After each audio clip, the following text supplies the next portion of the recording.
Today we're in Graham Park in Cranberry Township. This is a beautiful 115-acre park that has 13 sports fields, pickleball courts, playgrounds, and a whole lot more. But today we have an objective. We want to check out the trails. There are three distinct trails here. We've got a blue or green loop here, which we're starting at right at the beginning. There's a middle yellow loop and a far away red loop. I'm not sure how far we'll get today, but we're at least going to get to this pond and do this one. So let's check it out. This park is quite large. It's a decently nice day today, so there's a lot of people around. This park was actually opened in 2009, so it's pretty new.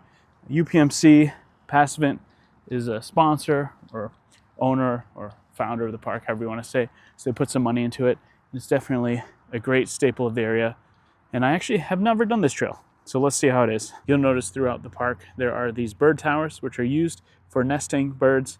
It looks like these are swifts, and they come down and they migrate, and they need a place to stay. So while their habitat might be interrupted by the park, it is reintroduced with these towers, which I guess they appear to like. I have never seen them coming in and out of the top, but I'm assuming that's what happens. A constant theme of recent videos has been flooding, and with the snow melting here, it looks like it is flooding here as well.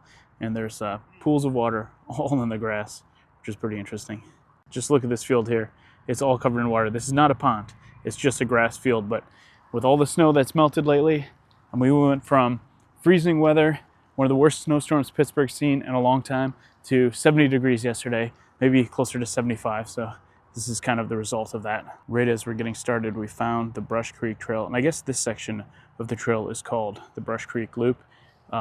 Somewhat connected or disconnected from Brush Creek Trail further down in Cranberry. It's a mystery that we've been exploring for multiple videos.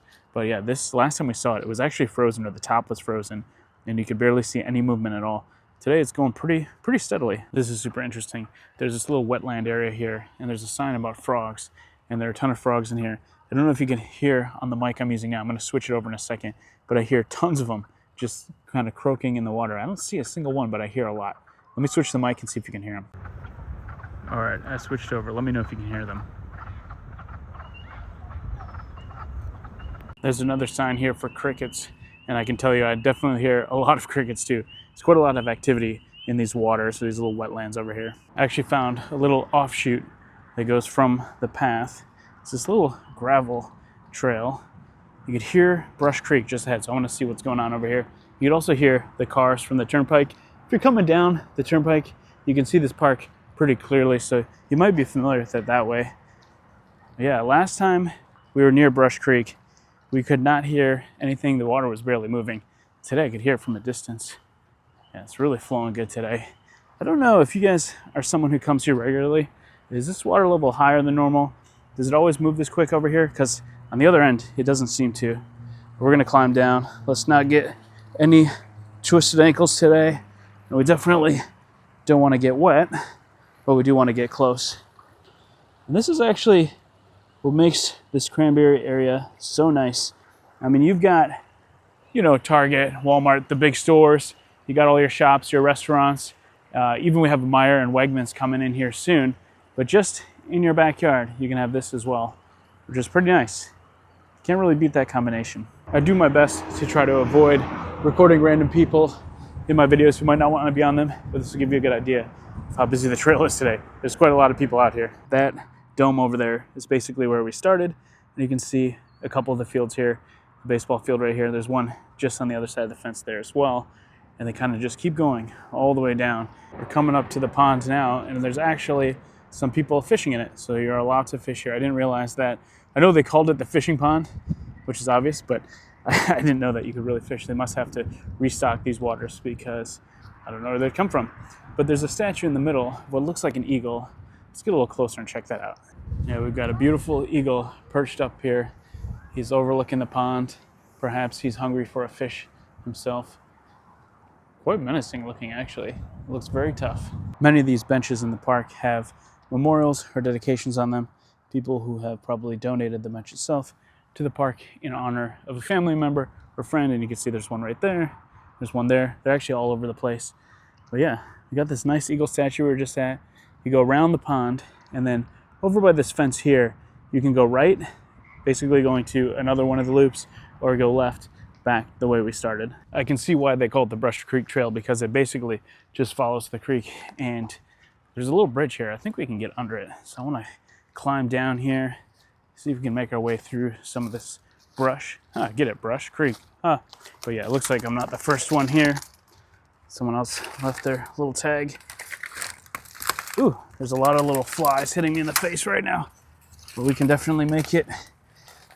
Just gonna pinch our way through this dead grass. Yeah, if the water level was a little lower, there's some rocks here on the edge. You could probably walk out onto them, but yeah, the water's high. On the other side there, we could get under. It's more exposed. Yeah, cool little place to hang out.